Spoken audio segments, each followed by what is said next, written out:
আসসালামু আলাইকুম। আজকে আমরা শুরু করছি সম্ভাবনার তৃতীয় ক্লাসটি। আজকে আমরা এই ক্লাসে সম্ভাবনার যোগসূত্র, গুণসূত্র আমরা দেখব এবং বিভিন্ন রকম প্রবলেম সমাধান করব। আমরা দেখব বিভিন্ন রকম সমস্যা কি করে সমাধান করা যায়। ওকে, তো আমরা সম্ভাবনার বিগত দুইটি ক্লাসে আমরা প্রথম ক্লাসে সম্ভাবনার কিছু বেসিক জিনিস জেনেছি, আমরা দ্বিতীয় ক্লাসে সম্ভাবনাকে গাণিতিকভাবে প্রকাশ করেছি এবং কিছু প্রবলেম আমরা সমাধান করেছি। ওকে, তা আজকে আমরা তারপর থেকেই হচ্ছে স্টার্ট করব। তো আমরা সবাই ফেভারেবল আউটকাম এবং হচ্ছে সম্ভাবনার নির্ণয় করতে যেয়ে আমরা যে সূত্রটি ব্যবহার করেছিলাম সেটি ছিল যে কোনো ঘটনার সম্ভাবনা হচ্ছে উক্ত ঘটনার অনুকূল ফলাফল এবং সমগ্র সম্ভাব্য ফলাফল, এ দুটোর আমরা ভাগ করে আমরা কিন্তু সম্ভাবনার মান পেয়েছিলাম। আমরা দেখেছিলাম যে সম্ভাবনার মান সর্বোচ্চ 1 এবং সর্বনিম্ন 0 হতে পারে। এগুলো আমরা বিগত ক্লাসগুলোতে দেখে এসেছি। ওকে, আজকে আমরা প্রথমেই আজকে যে বিষয়টা দেখব সেটা হচ্ছে যে একটা নমুনা ক্ষেত্র, যে একটা ঘটনার নমুনা ক্ষেত্র, নমুনা বিন্দু কতগুলো হবে অর্থাৎ সমগ্র সম্ভাব্য ফলাফল কতগুলো হতে পারে, এগুলো আমরা কিভাবে লিখতে পারি আর কি। তো এই জিনিসটা আমরা দেখব। এটা আমরা প্রবাবিলিটি ট্রি ব্যবহার করে আমরা যে নমুনা ক্ষেত্রটা বা স্যাম্পল স্পেসটা বের করতে পারি, এই জিনিসটা আমরা খুব সহজে আগে একটু দেখবো আর কি। এখন ধরা যাক যে আমরা দুটো কয়েন পাশাপাশি টস করব, দুটো কয়েন। তাহলে প্রথম কয়েনে হয় হেড আসতে পারে অথবা টেল আসতে পারে, তাই না? আবার যদি আমরা আরেকটি কয়েন টস করি তাহলে এই কয়েনেও কিন্তু হেড আসতে পারে অথবা কি আসতে পারে, টেল আসতে পারে। ওকে, এখন আমার সমস্যাটা এভাবে চিন্তা করলাম যে আমরা দুটো কয়েন টস করব, এ হাতে একটি কয়েন টস করব, এ হাতে একটি কয়েন টস করব। তাহলে আহ, বলা হলো এরকম যে এই কয়েনে হেড আসবে, এ কয়েনের টেল আসবে, তার সম্ভাবনা কত? অথবা দুটিতেই হেড আসবে, তার সম্ভাবনা কত? অথবা বলা হলো দুটিতেই টেল আসবে, তার সম্ভাবনা কত? এই যে বলছি যে দুটো পয়সায় দুটিতেই হেড আসবে, তার সম্ভাবনা কত? তাহলে এখানে টোটাল আউটকাম কতটি, যে টোটাল নমুনা কতটি, অর্থাৎ এই পরীক্ষাটায় কি কি ফলাফল আসতে পারে সম্ভাব্য, অর্থাৎ সমগ্র সম্ভাব্য ফলাফল কি কি, এইটা আমরা প্রথমে বের করবো। আর এটা বের করার জন্য আমরা যে সহযোগিতা নিব সেটা হচ্ছে প্রবাবিলিটি ট্রি। এটা কি করে আঁকতে হয় আমরা দেখি। প্রথমে আমরা প্রথম কয়েন, যেটা এই প্রথম কয়েনটার কথা চিন্তা করব, যে প্রথম কয়েন, তাহলে প্রথম কয়েন টস করলে কি আসতে পারে? হয় হেড আসতে পারে অথবা টেল আসতে পারে। ওকে, এরকম আসতে পারে। এখন প্রথম প্রথম কয়েন টস করার পর যে হেড আসলো, এখন দ্বিতীয় কয়েন টস করার পর হেডের সাথে দ্বিতীয় কয়েনে হেড আসতে পারে অথবা কি আসতে পারে, টেল আসতে পারে। তার মানে দ্বিতীয় কয়েন টস করলে এই হেডের সাথে কি আসতে পারে, হয় হেড আসতে পারে অথবা টেল আসতে পারে। অথবা আমার প্রথম কয়েন টস করে টেল এসছিল, প্রথম কয়েন টস করে টেল এসছিল, এখন দ্বিতীয় কয়েন টস করে কিন্তু হেডও আসতে পারে আবার টেলও আসতে পারে। তাহলে একইভাবে এখানেও যদি আমরা এই টেলের সাথে দ্বিতীয় কয়েন টস করি, হেডও আসতে পারে অথবা টেলও আসতে পারে। তাহলে এই যে নমুনা বিন্দু কতটি হবে, অর্থাৎ সমগ্র সম্ভাব্য ফলাফল কি কি হবে, আমরা এখান থেকে বের করতে পারি কিভাবে। এই যে আমরা যদি এই লাইনে প্রথমে যাই তাহলে এইচ অর্থাৎ প্রথম কয়েনও হেড আসলো, পরের কয়েনও হেড আসলো, একটা ফলাফল পেলাম। অথবা প্রথম কয়েনে হেড আসলো, পরের কয়েনে টেল আসলো, দ্বিতীয় ফলাফল পেলাম। একইভাবে প্রথম কয়েনে হয় টেল আসলো, দ্বিতীয় কয়েনে হেড আসলো। অথবা দ্বিতীয় কয়েনেও টেল আসলো, প্রথম কয়েনেও টেল আসলো। ওকে, তাহলে এই যে আমরা এখানে নমুনা বিন্দুগুলো পেয়ে গেছি, এই চারটি নমুনা বিন্দু আমরা কিন্তু পেয়েছি। তাহলে দুটো কয়েন যদি আমরা টস করি তাহলে টোটাল সমগ্র সম্ভাব্য ফলাফল হবে চারটি। তাহলে এইভাবে আমরা প্রবাবিলিটি ট্রি অঙ্কন করে কিন্তু এই ফলাফলগুলো আমরা পেতে পারি। আমরা মনে হয় বোঝাতে পেরেছি এটা। এমন এখান থেকে সমস্যাগুলো সমাধান করব আমরা কিভাবে, এখানে কেমন ভাবে প্রশ্নগুলো আসবে, এভাবে প্রশ্নগুলো আসবে যে বলা হলো যে দুটো কয়েন টস করা হলো, যে আহ, দুটোই হেড আসবে, তার সম্ভাবনা কত? দুটোই হেড আসবে, তার সম্ভাবনা কত? তাহলে আমরা দেখতে পাচ্ছি দুটোই হেড এরকম ঘটনা একটি, আর টোটাল ঘটনা কতটি? চারটি। তাহলে প্রবাবিলিটি অফ এইচ অর্থাৎ দুটোই হেড আসবে, তার সম্ভাবনা হচ্ছে, অনুকূল ঘটনা কয়টি? দুটোই হেড, অনুকূল ঘটনা একটি, আর মোট ঘটনা হচ্ছে চারটি। তাহলে প্রবাবিলিটি কত হলো? 1/4 পেয়ে গেছি। এখন যদি বলে দুটোই টেল আসবে, তার সম্ভাবনা কত? এটাও এই যে একটি অনুকূল ঘটনা আর সমগ্র সম্ভাব্য ফলাফল হচ্ছে কতটি? চারটি। তাহলে 1/4 এটাও। যদি বলে একটি হেড একটি টেল, তাহলে একটি হেড আসবে, একটি যে কোনোটাতে একটি হেড আসবে, একটি টেল আসবে, যে কোনোটাতে। এরকম ঘটনা কতটি আমরা পাচ্ছি? যে একটি হেড একটি টেল, এরকম ঘটনা হচ্ছে দুইটি। তাহলে একটি হেড একটি টেল আসবে, আহ, এইরকম ঘটনার সম্ভাবনা কত? তাহলে আমরা অনুকূল ঘটনা কয়টি দেখতে পাচ্ছি? দুইটি। তাহলে probability of head tell, head টেল মানে যে কোনোটাতে কথা বলছি, অর্থাৎ একটাতে হেড একটাতে টেল আসলেই হলো, তাহলে এইচ টিও নিব টিএইচও নিব, তাহলে ইকুয়াল টু অনুকূল ঘটনা কয়টি, দুইটি, তাহলে ইকুয়াল টু 2/4। ওকে, তাহলে এটা কাটাকাটি করলে কত হবে, 1/2। তাহলে এই বিষয়টা আমরা সবাই বুঝতে পারছি। ওকে, এখন যদি বলি যে না আমরা 3টি পয়সা আমরা কি করে টস করব, যে 3টি পয়সা যদি এখন আমরা টস করি, তাহলে 3টি পয়সা টস করলে আমরা প্রবাবিলিটি ট্রিটা আমরা কি করে রাখবো, এখন আর এখানে নমুনা বিন্দু কতটি হবে, তাহলে কিভাবে ঘটনা হলো ঘটবে, যে প্রথমটাতে হয়তো হেড উঠলো, পরেরটাতেও হেড উঠলো, তারপরেরটাতে হেড উঠলো, তাহলে হেড হেড হেড একটা নমুনা বিন্দু, অথবা এরকম হতে পারে একটাতে হেড উঠলো, একটাতে হেড উঠলো, আরেকটাতে টেল উঠলো, অর্থাৎ একটাতে সাপলা, আরেকটাতে সাপলা, আরেকটাতে কি উঠলো, মানুষ উঠলো। তাহলে এইরকম কতটি নমুনা পেতে পারি আমরা যদি 3টি পয়সাকে টস করি, তাহলে এটা আমরা কিভাবে বের করতে পারি একটু দেখি, আমরা এটা একটু এদিকে সরায় নিলাম। ওকে, আমরা প্রথমে যে কাজটা করবো, প্রথম কয়েনটা আমরা চিন্তা করব, প্রথম কয়েনটা, তাহলে প্রথম কয়েনটা যদি টস করি তাহলে হয় হেড আসতে পারে অথবা কি আসতে পারে, টেল আসতে পারে। আবার দ্বিতীয় কয়েনটা যদি টস করতে পারে তাহলে হেডের সাথে হেড আসতে পারে অথবা টেল আসতে পারে। একইভাবে এই টেলের সাথে হেড আসতে পারে অথবা টেল আসতে পারে। একইভাবে আমরা তৃতীয় কয়েনটা যখন টস করব, এই হেডের সাথে হেড আসতে পারে অথবা টেল আসতে পারে। একইভাবে এর সাথে হেড আসতে পারে বা টেল আসতে পারে, এর সাথেও হেড আসতে পারে বা টেল আসতে পারে, আবার টেলের সাথে হেড আসতে পারে বা টেল আসতে পারে। এটা ইজি জিনিস একদম।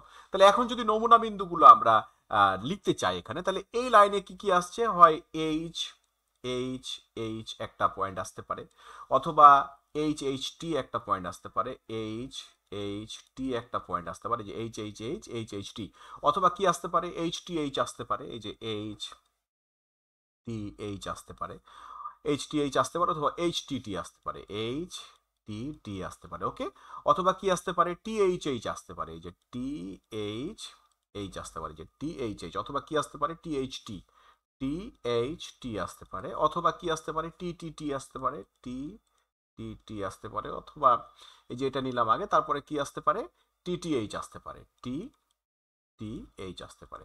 ওকে, যাই হোক আমি এটা একটু আগে লিখি তাহলে আর একটু ভালো হবে, সাজানো হবে জিনিসটা। আমি যদি এই লাইনটাকে একটু আগে লিখতে চাই, অর্থাৎ টি টি এইচ যদি আগে লিখি, টি টি এইচ আগে লিখি, তারপরে দেন টি টি টি টে লিখলাম। ওকে, এখন তাহলে আমরা এই যে আমরা এখানে নমুনা বিন্দু কতটি পেলাম, নমুনা বিন্দু পেলাম 8টি, অর্থাৎ স্যাম্পল স্পেসে হচ্ছে আমার বিন্দু 8টি, অর্থাৎ সমগ্র সম্ভাব্য ফলাফল হচ্ছে 8টি। এখন বলা হলো যে 3টি কয়েন টস করব, 3টিতেই হেড আসবে, তার সম্ভাবনা কত, অনুকূল ঘটনা কয়টি, অনুকূল ঘটনা আমরা দেখতে পাচ্ছি 1টি, আর মোট ঘটনা কয়টি, 8টি, তাহলে পরে probability of H H H কত, 1/8। এখন যদি বলে যে কমপক্ষে 2টি হেড আসবে, কমপক্ষে কথাটা না লাগাই, প্রথমে বলি যে 2টি হেড আসবে এবং 1টি টেল, 2টি হেড এবং 1টি টেল এর সম্ভাবনা কত, তাহলে 2টি হেড কোথায় কোথায় আসছে দেখতে হবে, এই যে একটি, এই যে 2টি হেড আছে এখানে, এখানে 2টি হেড আছে, আবার এখানে 2টি হেড আছে, তো এরকম অনুকূল ঘটনা কয়টি, 3টি। তাহলে প্রবাবিলিটি অফ 2টি হেড আমরা কি পাচ্ছি, যে 3/8। ওকে, বুঝে গেছি। যদি প্রশ্নটা এভাবে করতো যে কমপক্ষে 2টি, কমপক্ষে 2টি হেড আসবে তার সম্ভাবনা কত, কমপক্ষে 2টি মানে কি, মিনিমাম 2টা 3টাও হতে পারে, তাহলে 2টির বেশি যদি হেড আসে অসুবিধা নেই, সেটাও আমরা নিব। তাহলে কমপক্ষে 2টি যদি বলে, তাহলে অনুকূল ঘটনা কয়টি, এই যে এটি একটি, এটি একটি, 2টি, এটি একটি, 3টি, আবার 3টে হেড আছে এখানে, কমপক্ষে 2টা তো হচ্ছে, কমপক্ষে 2টি তো এর ভিতরেও আছে, তাহলে এখানে অনুকূল ঘটনা কতটি হয়ে গেল, অনুকূল ঘটনা হয়ে গেল 4টি। তাহলে কমপক্ষে 2টি হেড আছে তার সম্ভাবনা যদি বলে, তাহলে প্রবাবিলিটি তার কত হবে, এখানে ঘটনা হয়ে যাবে কিন্তু অনুকূল 4টা, আর মোট তো 8টা, তাহলে 4/8 সমান 1/2। আমরা আশা করি এই জিনিসটাও বুঝতে পেরেছি।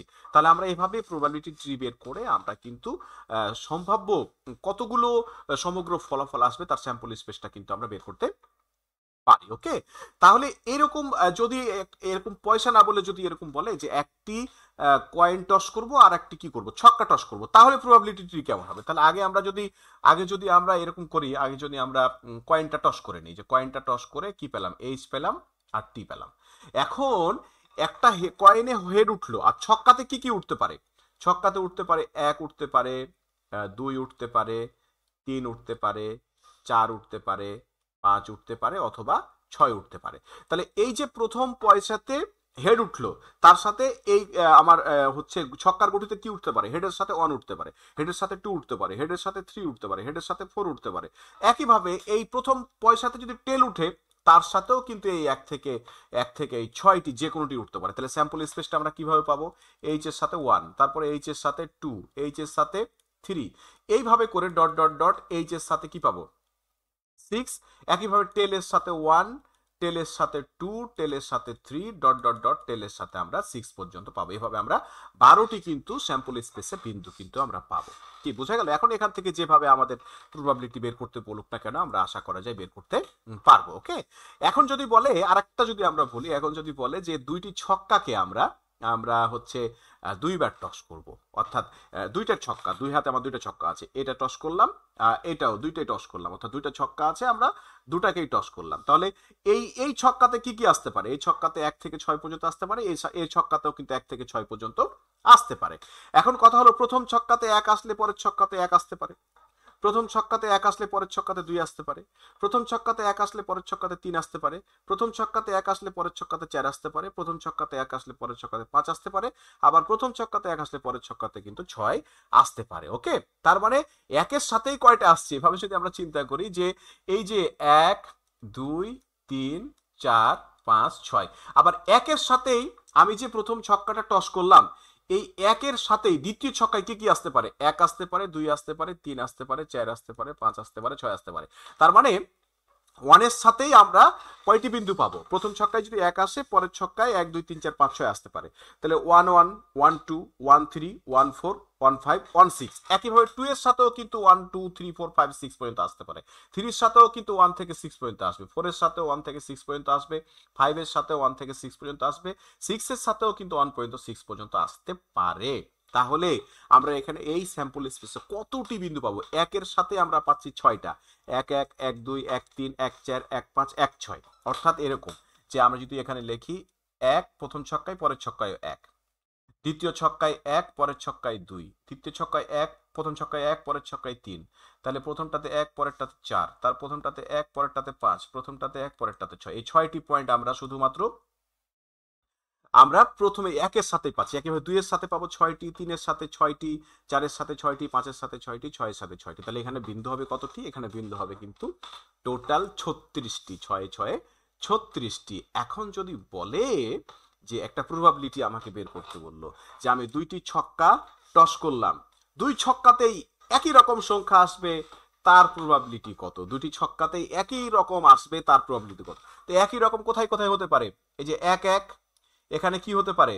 2 2, এখানে কি হতে পারে? 3 3, এখানে কি হতে পারে? 4 4, এখানে কি হতে পারে? 5 5, এখানে কি হতে পারে? 6 6। তাহলে এই যে এখানে যেমন 1 1 1 এসছে, এর পরেরটা হিসাব করলে এখানে কি পাবো? 2 2 পাবো, তারপরেরটাই কি পাবো? 3 3, তারপরেরটাই 4 4, তারপরেরটাই 5 5, তারপরেরটা 6 6। তাহলে অনুকূল ঘটনা কয়টি? এবার একই রকম যেহেতু আসবে বলেছে 6টি, তাহলে 6টি, আর টোটাল স্পেস হচ্ছে, স্পেসে বিন্দু হচ্ছে 36টি। তাহলে আমাদের প্রবাবিলিটি কত হবে? 6/36 ইকুয়াল টু 1/6 6 36 1/6। ওকে, আমরা এইগুলোতে আর বেশি কথা বলছি না, একই জিনিস বারবার।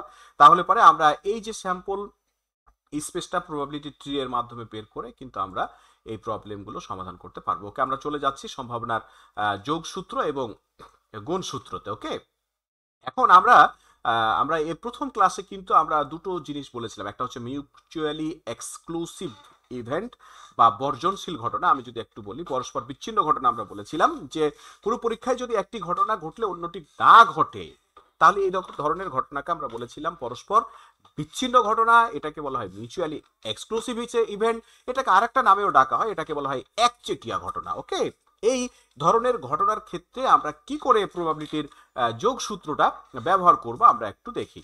আমাকে সাপোজ এরকম বলা হলো যে একটা ব্যাগের মধ্যে, আমরা একটু দেখি, একটা ব্যাগের মধ্যে, এটা একটা ব্যাগ, এর মধ্যে বল আছে, এরকম অনেকগুলো বল আছে। ওকে, এরকম অনেকগুলো বল এর মধ্যে আছে। আমরা বললাম এই বলগুলোর মধ্যে 4টি হচ্ছে লাল, কথার কথা, হ্যাঁ, আর 3টি হচ্ছে সাদা, আর 2টি হচ্ছে কালো। ওকে, আচ্ছা, এই ঘটনা, এই উদাহরণটা একটু পরে দেই আমরা। আর একটা উদাহরণ একটু এখানে বলি। একটা পয়সা আমরা টস করব, একটা হেড উঠবে, একটা টেল উঠবে। ওকে, আমরা এখান থেকে শুরু করি, তাহলে এখানে গেলে একটু সুবিধা হবে আমাদের। ওকে, আমাদের তাহলে একটা পয়সা যদি আমরা টস করি, তাহলে যদি হেড উঠে তাহলে নিশ্চয়ই টেল উঠতে পারবে না। তার মানে এই ঘটনাটা কেমন ঘটনা? এই ঘটনাটা হলো বর্জনশীল ঘটনা।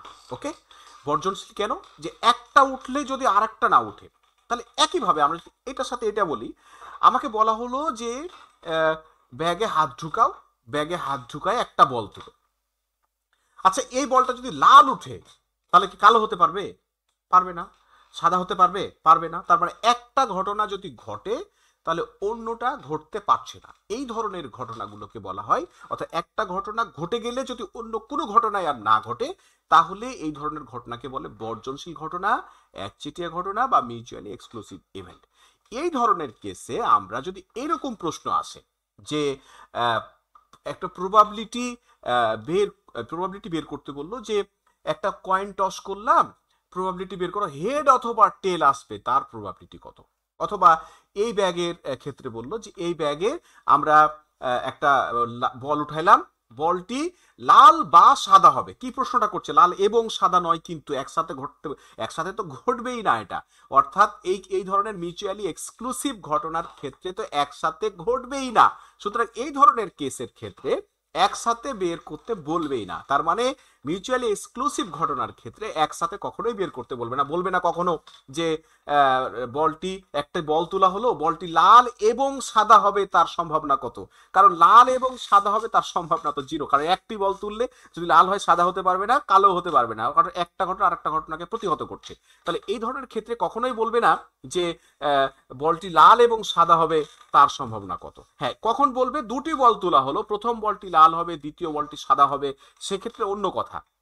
তাহলে আমরা যেহেতু কথা বলছি প্রথম অংশটা, অর্থাৎ আমি ব্যাগে হাত ঢুকায় একটা বল তুললাম, বলটি লাল হলে সাদা বা কালো হতে পারবে না। তাহলে এখানে কি প্রশ্ন করতে পারে যে প্রথম বলটি লাল অথবা সাদা অথবা কালো হবে, তার সম্ভাবনা কত? মানে লাল যদি হয় তো সাদা কালো হবে না, সাদা যদি হয় লাল কালো হবে না, কালো হলে সাদা লাল হবে না। তাহলে অথবা দিয়ে কিন্তু আমাকে প্রবাবিলিটিটা বের করতে হবে।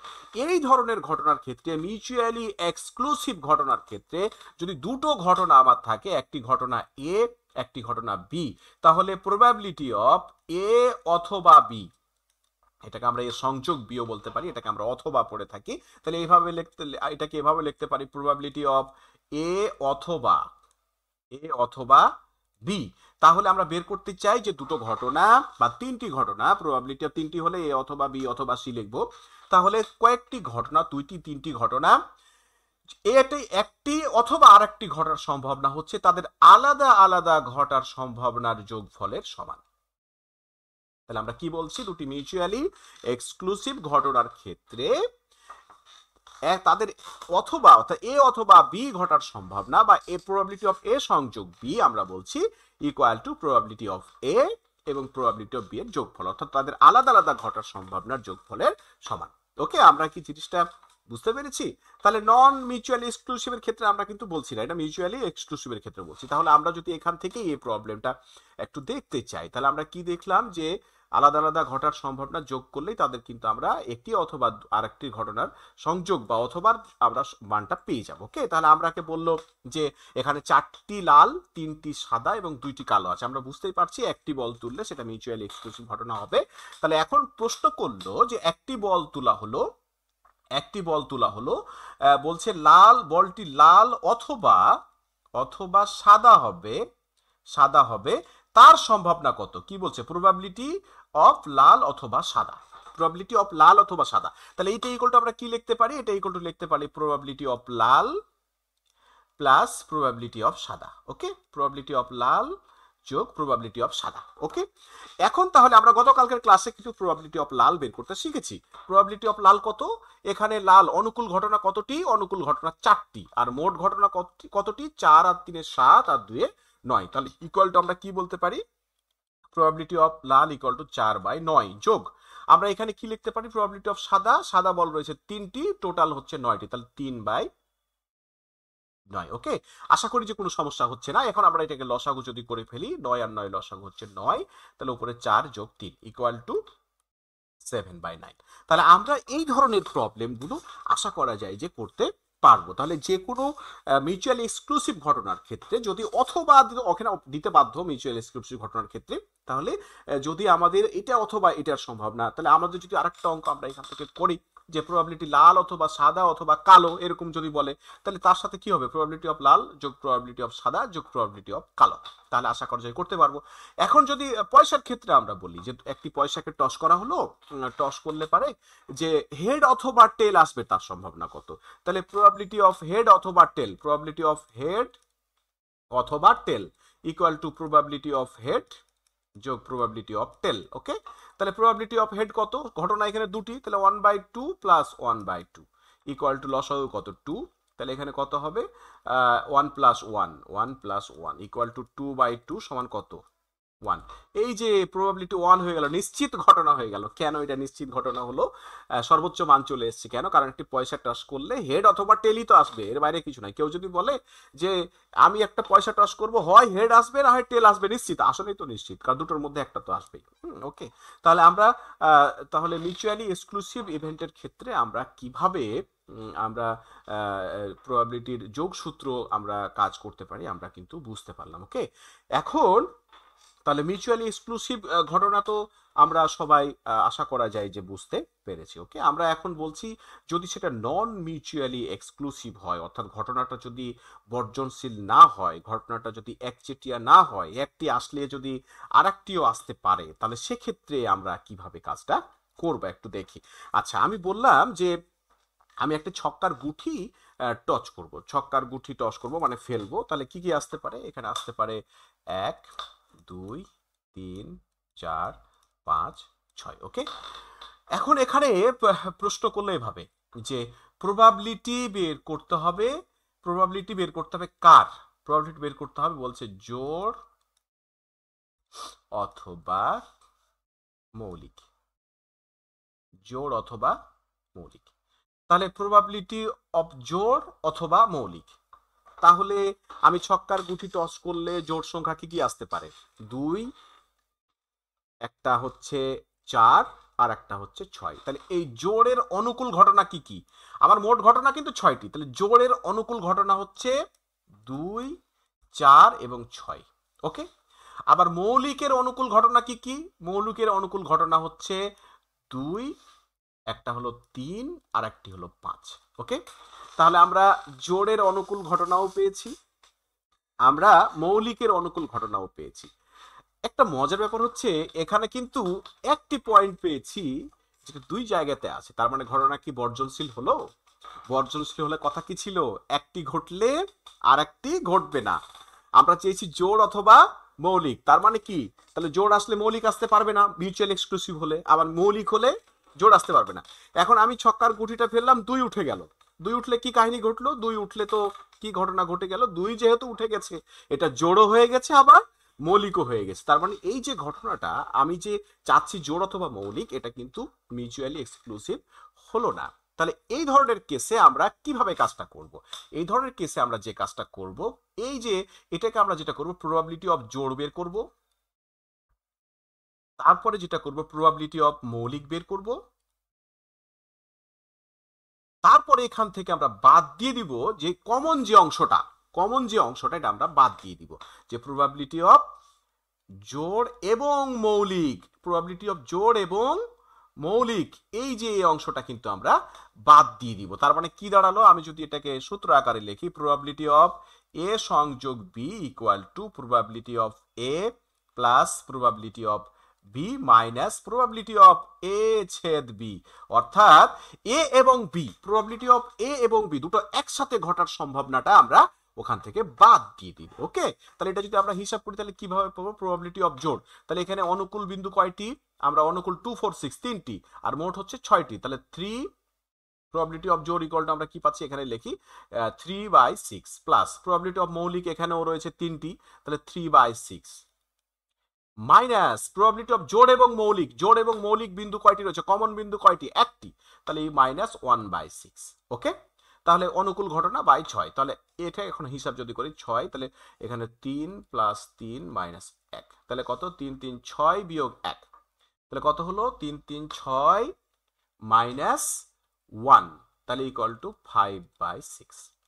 ওকে, তাহলে আমরা কি এই বিষয়টা কি বুঝতে পারছি? তাহলে এই যে প্রবাবিলিটি গুলো আমরা বের করছি, এখন যদি এখানে বলতো জোড় অথবা বিজোড়, জোড় অথবা বিজোড় বের করলে কিন্তু আবার কি প্রবাবিলিটি 1 চলে আসতো। আপনারা এটা যারা হিসাব করে দেখবেন যে প্রবাবিলিটি জোড় অথবা বিজোড় বের করলে কিন্তু প্রবাবিলিটি 1 চলে আসবে। ওকে, তাহলে আমরা এই বিষয়টা কিন্তু বুঝতে পারলাম। ওকে, আমরা এরপরে চলে যাব হচ্ছে প্রবাবিলিটির গুণ সূত্রে। আমরা এটা কিভাবে কখন করব? যদি দুটি ঘটনা স্বাধীন হয়। দুটি ঘটনা আমরা স্বাধীন কিভাবে বলতে পারি, যে দুটি ঘটনা কিভাবে স্বাধীন হবে? যদি একটি ঘটনা ঘটার সাথে আরেকটি ঘটনার কোনো নির্ভরশীলতা না থাকে। সাপোজ এ হাতে আমি একটি কয়েন টস করলাম, এ হাতে একটি কয়েন টস করলে এখানে কিন্তু হেডও আসতে পারে অথবা টেলও আসতে পারে। আবার এই হাতে একটি কয়েন টস করলাম, এখানে কিন্তু হেডও আসতে পারে বা অথবা টেলও আসতে পারে। তাহলে এটার হেড টেল আসার উপরে কিন্তু দ্বিতীয় কয়েনের হেড টেল আসার কিন্তু কোনো সম্পর্ক নেই, তার মানে এটার উপরে নির্ভর করছে না। তাহলে এই ঘটনা দুটাকে বলা হয় ইন্ডিপেন্ডেন্ট ঘটনা বা স্বাধীন ঘটনা। আবার আমি আমার একটা ব্যাগে বল রয়েছে, একটু আগে যে বললাম 4টি লাল, 3টি হচ্ছে সাদা, 2টি কালো, অথবা অন্যভাবে বলতে পারি। তাহলে এখন এই যে ব্যাগটা, আমরা এই যে এখানে একটা ব্যাগ নিলাম, এই ব্যাগের মধ্যে বলগুলো রয়েছে, এই যে বলগুলো এখানে রয়েছে। ওকে, আমরা বলি এখানে আবার একটু 4টি লাল বললাম। ওকে, আমরা বললাম 3টি হচ্ছে সাদা, আর 2টি বললাম হচ্ছে কালো, 2টি হচ্ছে কালো। ওকে, এখন এই যে এর মধ্যে থেকে আমরা বললাম কি একটা বল আমরা তুলবো, একটা বল তুলবো। তো প্রথম বলটা উঠালাম, প্রথম বলটা লাল হতে পারে, কালো হতে পারে, সাদা হতে পারে। তো প্রথম বলটা সাপোজ লাল হয়ে গেল, আমরা এটাকে টেনে রেখে দিলাম। আবার দ্বিতীয় বলটা আমরা এখান থেকে তুলবো। তাহলে এবার কি ব্যাগের মধ্যে বল কমে গেছে না? ব্যাগের মধ্যে যদি বল কমে যায়, প্রথম বলটা তোলার যে সম্ভাবনা, দ্বিতীয় বলটা তোলার সম্ভাবনা কিন্তু সেম থাকবে না, কারণ বলের সংখ্যা এখানে কি হয়েছে, কমে গেছে বলের সংখ্যা। তাহলে প্রথম বলটি তোলার কারণে দ্বিতীয় বলটি কিন্তু সম্ভাবনা কিন্তু কম বেশি হচ্ছে। তাহলে এখানে দ্বিতীয় বল তোলার সম্ভাবনা কিন্তু প্রথম বল তোলার সম্ভাবনার উপরে নির্ভরশীল। তাহলে এখানে প্রথম বলটা তোলা কিন্তু স্বাধীন, কারোর উপর নির্ভর করছে না। দ্বিতীয় বলটা তোলা কিন্তু প্রথম ঘটনাটার উপরে কিন্তু নির্ভরশীল, কারণ বলের সংখ্যা কিন্তু প্রথম বলটা তোলার কারণে কমে গেছে। তাহলে এখানে দ্বিতীয় ঘটনাটা কিন্তু প্রথম ঘটনার অধীন। কি কথা কি বুঝে গেল? তাহলে এই ধরনের কেসের ক্ষেত্রে আমরা কিভাবে আমরা এই গুণ সূত্রটা আমরা ব্যবহার করব। এখন আমরা প্রথমে দেখব যদি দুটি স্বাধীন ঘটনার ক্ষেত্রে, অর্থাৎ এখানেও কিন্তু এই ঘটনাকে স্বাধীন বানিয়ে দেওয়া যায় কিভাবে। প্রথম বলটি আমি তুললাম, এখানে কয়টি বল ছিল? 9টি। 4 আর 3 7 আর 2 9টি বল। তাহলে 9টি বলের ভিতর থেকে একটি বল তুলবো। সাপোজ একটি লাল বল হওয়ার সম্ভাবনা কত? আমরা সবাই জানি যে একটি লাল বল হওয়ার সম্ভাবনা হচ্ছে অনুকূল ঘটনার 4, মোট ঘটনার 9, তাহলে 4/9। এখন আমি এই প্রথম বলটি তোলার পরে সেই বলটি আবার ব্যাগের মধ্যে ঢুকাই দিলাম। কি করলাম? বলটি আবার ব্যাগের মধ্যে দিয়ে দিলাম, ফেরত দিয়ে দিলাম। তাহলে বল সংখ্যা যা ছিল তাই থাকলো, লাল বল যা ছিল তাই থাকলো। সেক্ষেত্রে কিন্তু এখন যতবারই বল তুলি না কেন, আর যদি বারবার বল তুলি আর ব্যাগের মধ্যে দিয়ে দিই, তাহলে কিন্তু পরের ঘটনাটাও স্বাধীন। এখন কেউ কারো উপর নির্ভর করবে না। এটা খেয়াল রাখতে হবে যে বল তুলে কি বাইরে রেখে দেওয়া হচ্ছে না ভিতরে দেওয়া হচ্ছে। বল তুলে যদি বাইরে রেখে দেওয়া হয়, তাহলে পরে ঘটনা কিন্তু পরেরটা স্বাধীন থাকলো না। কিন্তু যদি বল তুলে আবার ভিতরে দিয়ে দেওয়া হয়, তাহলে ঘটনা কি হয়ে গেল? পরস্পর স্বাধীন। ওকে, আমরা একটু হিসাবে যাই। এখন বলা হলো যে এই ব্যাগ থেকে এখন বল তোলা হবে, কিন্তু বল তুলে আবার ভিতরে দেওয়া হবে। এখন প্রশ্ন করলো যে আমরা পরপর দুটি বল তুলবো। প্রশ্নটা কি করলো? পরপর দুটি বল তুলবো, কিন্তু ঘটনাটা স্বাধীন রাখছি। স্বাধীন রাখছি মানে কি? বল তুলে আবার ভিতরে দিয়ে দিচ্ছি। তাহলে প্রথম বলটি লাল হবে, পরের বলটি কালো হবে, তার সম্ভাবনা কত? তাহলে কি বলছে? প্রথম বল লাল, দুইবার কিন্তু তুলছি। প্রথম বল লাল, দ্বিতীয় বল কালো হবে, তার সম্ভাবনা কত? তাহলে প্রবাবিলিটি অফ প্রথম বল লাল আর দ্বিতীয় বল কালো, তার সম্ভাবনা কত? আমি কি প্রশ্নটা বোঝাতে পেরেছি? তাহলে পরপর দুইটি বল তুলবো, প্রথম বলটি লাল হবে, দ্বিতীয় বলটি কালো হবে, তার সম্ভাবনা কত? কিন্তু প্রথমে বলে দিয়েছি প্রথম বল তোলার পরে সেই বলটি আবার ব্যাগের মধ্যে দিয়ে দিয়েছি। তাহলে এই ধরনের ক্ষেত্রে আমরা কি করে সম্ভাবনাটা বের করতে পারি? এখানে কিন্তু অথবার ঘটনা বলা হয়নি, দ্বিতীয় এবং বলছে। এই ধরনের ক্ষেত্রে পরস্পর স্বাধীন ঘটনার ক্ষেত্রে প্রবাবিলিটি অফ এ ছেদ বি, অর্থাৎ একটির সাথে আরেকটি ঘটনা একসাথে ঘটছে, অর্থাৎ প্রবাবিলিটি অফ এ এবং প্রবাবিলিটি অফ বি দুটোই একসাথে ঘটছে। এই ধরনের ক্ষেত্রে প্রবাবিলিটি অফ এ তার সাথে গুণ হয়ে যাবে প্রবাবিলিটি অফ বি।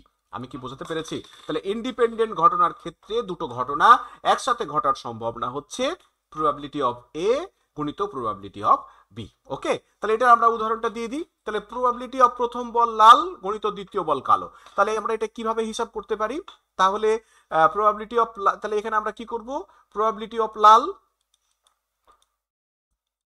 গুণিত প্রবাবিলিটি অফ কালো। তাহলে এই যে এখানে গুণ হচ্ছে কেন, আমরা কি বুঝতে পেরেছি? তাহলে প্রবাবিলিটি অফ লাল কত, 4/9 গণিত প্রবাবিলিটি অফ কালো কত, 2/9। ওকে, তাহলে 4 দুগুণা কত, উপরে 8 আর নিচে হচ্ছে 9 9 81।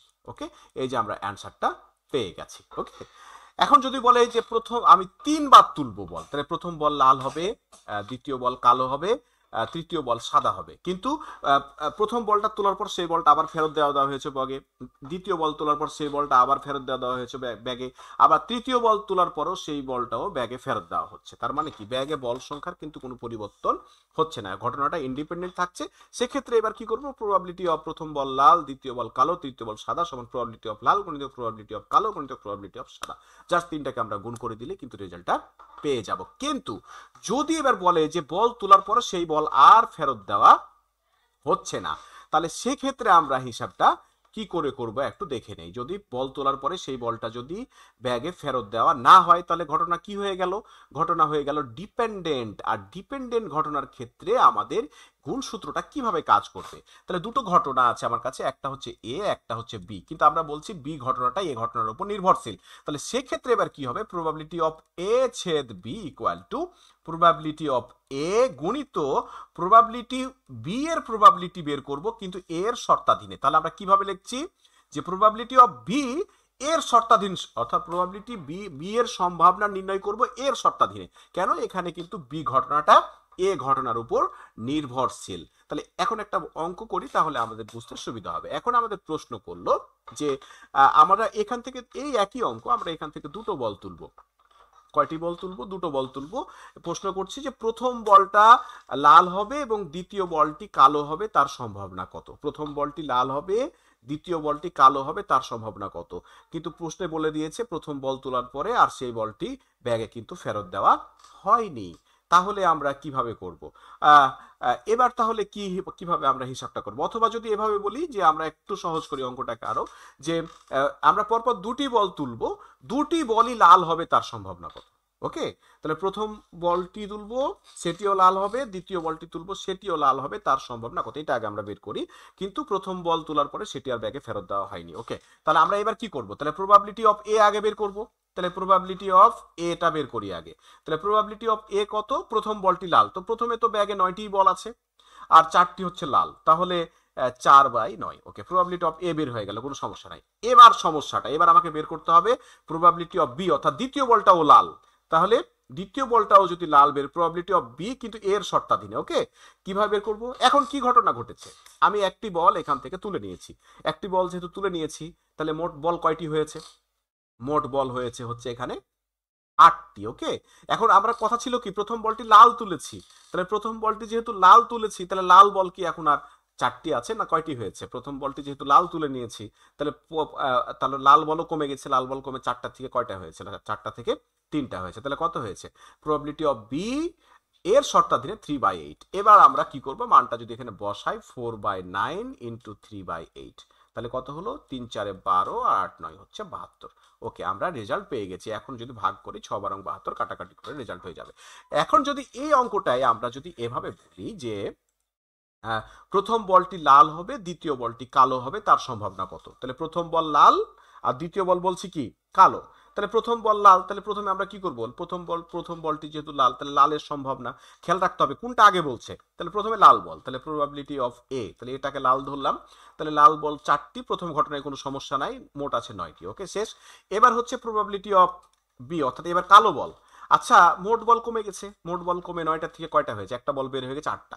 আচ্ছা, এবার কালো বল আমরা বের করেছি কোন বল, লাল বল, তাহলে কালো বল দুইটিই রয়েছে, এই যে এখানে কিন্তু 2 থেকে গেল। ওকে, তাহলে 2/8। তাহলে এবার হিসাব যদি করি, তাহলে 4/9 গুণিত 2/8 ইকুয়াল টু কত, 4 2 8 আর 8 9 হচ্ছে 72। তাহলে এবার যদি কাটাকাটি করি ইকুয়াল টু 8 9 72 1/9।